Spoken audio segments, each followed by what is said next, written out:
नमस्कार। आज हम बूढ़ी काकी पाठ का सारांश पढ़ेंगे। देखिए, बूढ़ी काकी और लेखक का नाम देखिए प्रेमचंद है। दीर्घ प्रश्न हम लॉन्ग आंसर को कहते हैं।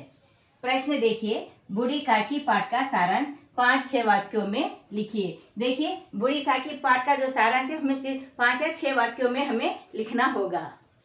उत्तर देखिए, बूढ़ी काकी अपने पति और पुत्र की मृत्यु के बाद। देखिए, एक कहानी में, इस बूढ़ी काकी कहानी में देखिए प्रेमचंद जी ने बहुत ही वृद्धों की जो समस्या है, जो बूढ़े लोगों की जो समस्या है उनको उठाया है। आज भी वर्तमान समाज में उन्हें उतना सम्मान नहीं दिया जाता है, उनके साथ हमारा व्यवहार भी ठीक नहीं होता है। तो उनके जो समस्या है उनका वर्णन बहुत ही सुंदर ढंग से उन्होंने किया है।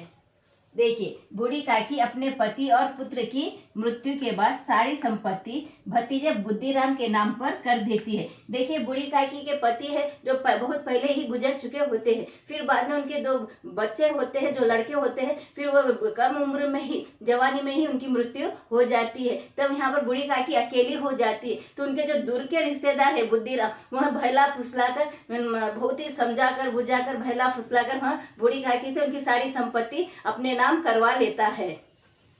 देखिए, बुद्धिराम के नाम पर कर देती है। संपत्ति हासिल करने के बाद बुद्धिराम और पत्नी रूपा उसके बेटे बूढ़ी काकी के साथ दुर्व्यवहार करने लगते हैं। देखिए, संपत्ति जैसे ही उनके नाम कर दी जाती है, बुद्धिराम अपने नाम पर कर लेता है, वैसे ही उनके परिवार के लोगों का व्यवहार भी बदल जाता है। वह माँ बूढ़ी काकी के साथ बुरा व्यवहार करने लगते हैं। उन्हें समय पर भोजन नहीं दिया जाता है, उनका ख्याल नहीं रखा जाता है और समय समय पर उनका अपमान भी किया जाता है। फिर भी वहाँ बर्दाश्त करते हैं, क्योंकि अब उसका कोई नहीं था और उसकी उम्र भी हो चुकी थी और वहाँ कुछ कर नहीं सकती थी। इसीलिए वह सारे अपमान सह लेती है बूढ़ी काकी।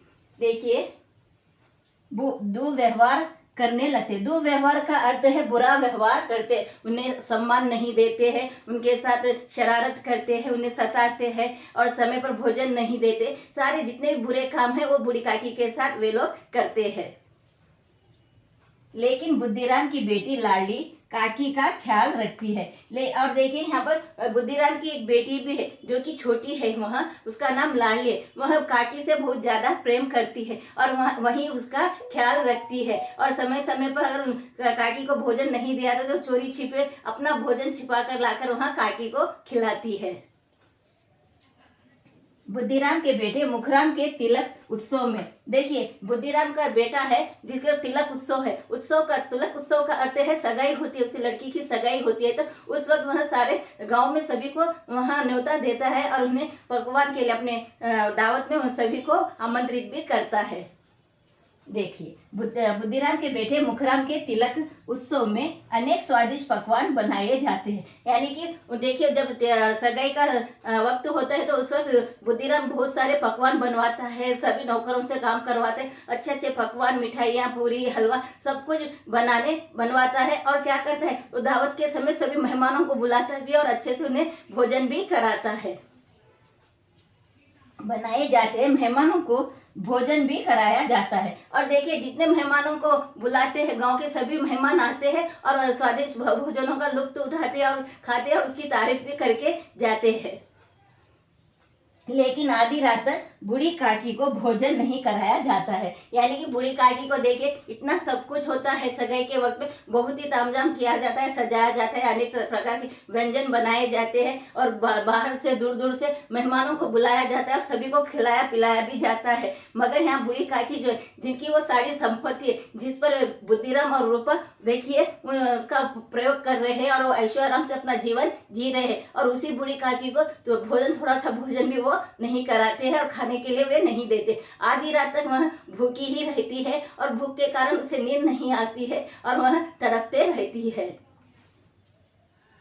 भूख से तड़पती हुई काकी लाडली के साथ जाकर झूठे पत्तलों का खाना खाने लगती है। देखिए, जब रात हो जाती है तो आधी रात को धीरे से लाडली उठती है और देखती है कि सभी लोग सो चुके हैं। तब वह उठती है, अपने हिस्से की जो पूरियाँ हलवा था वो छिपा कर ले जाकर काकी को खिलाती है। मगर काकी की भूख इतनी बढ़ चुकी होती है कि वह लाली से कहती है कि उसे ले जाए जहाँ पर झूठे पत्तल जमा करके रखे गए हैं, उन पत्तलों के पास ले जाए। कहकर वहाँ उसके साथ जाती है और झूठे पत्तलों में से खाना निकाल कर खाने लगती है। तो देखिए ऐसे वृद्ध लोगों की, बूढ़े लोगों की ऐसी अवस्था हो जाती है कि हम लोग उसका ख्याल भी नहीं रख पाते हैं।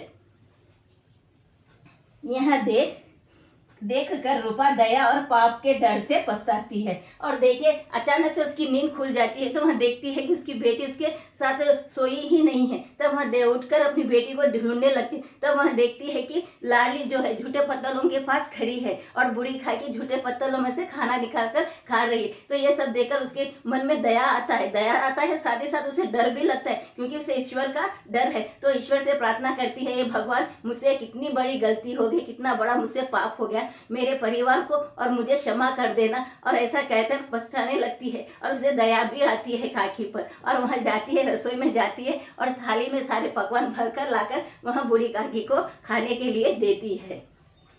देखिए डर से पछताती है, काकी को भोजन भी देती है। और देखिए डर के कारण, ईश्वर के डर के कारण कहीं उसके साथ अनिष्ट न हो जाए, उसके परिवार के साथ कुछ अनिष्ट न हो, इस डर के कारण वह बूढ़ी काकी को भोजन लाकर देती है। और बूढ़ी काकी से कहती है कि ईश्वर से प्रार्थना करे कि हम सभी को हमें माफ कर दे। और कहती है, और देखिए यहाँ पर बूढ़ी काकी देखिए सब कुछ भूल जाती है, दिन भर वहाँ भूखी रही, तड़पती रही, वो सब भूल जाती है। और जब वह भोजन देती है तो बड़े प्यार से उस भोजन को खाती है, क्योंकि उसे बहुत स्वादिष्ट भोजन खाना उसे बहुत अच्छा लगता है। उसके जीवन का एक ही उद्देश्य था कि स्वादिष्ट भोजन खाना, और उसे किसी चीज की उसे आस नहीं थी। इस प्रकार हम देख सकते हैं कि इस कहानी में बूढ़े लोगों के साथ बहुत ही ज्यादा बुरा व्यवहार किया जाता है। तो हमें भी जैसे जब लोग, हमारे माता पिता हमारा ध्यान रखते हैं, हमें भी जब वह बूढ़े हो जाए, ज्यादा उम्र के हो जाए, असहाय हो जाए, तब हमें उनकी देखभाल करनी चाहिए, उनकी जरूरतों को जरूर पूरा करना चाहिए और